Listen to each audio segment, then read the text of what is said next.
भोजपुरी को अश्लीलता से मुक्त करने की बात कोई नई नहीं है। अनेक रूपों में ये बात दोहराई जाती रही है, बल्कि एक अभियान के रूप में किसी भी अन्य भाषा से मजबूत आग्रह भोजपुरी का रहा है।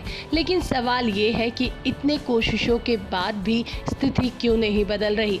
आखिर क्या वजह है कि तमाम अच्छे लोग इस मुहिम से जुड़े नहीं हुए हैं, फिर भी इसके बावजूद परिणाम कुछ भी नहीं निकल रहा। अश्लीलता मुक्त भोजपुरी की लड़ाई जिससे है वह उस पर वार नहीं किया जा रहा। सिर्फ उनके खिलाड़ी को दोष देकर मैदान नहीं जीता जा सकता। जी हाँ, आपको खेल भी जीतना होगा। और खेल क्या है?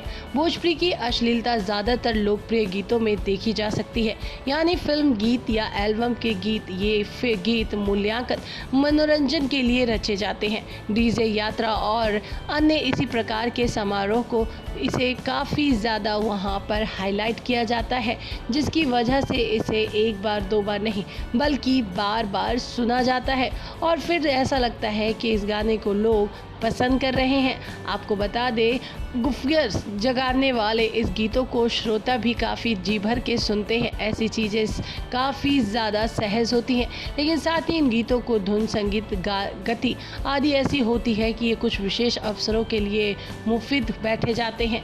डीजे पर थिरकने के लिए संगीत में जो उत्तेजना चाहिए वो इनमें होती है।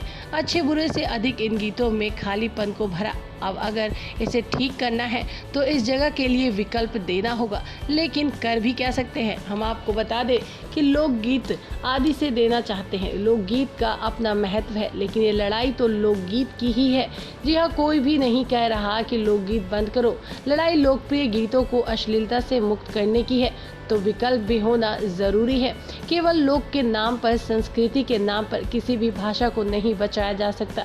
इसे अपने विरासत को संजोए रखने के साथ साथ एक समय के मुहावरों को भी गढ़ना होगा। ये काम हिंदी, अंग्रेजी, पंजाबी सब में हो रहा है, तो भोजपुरी में ऐसा क्यों नहीं हो सकता?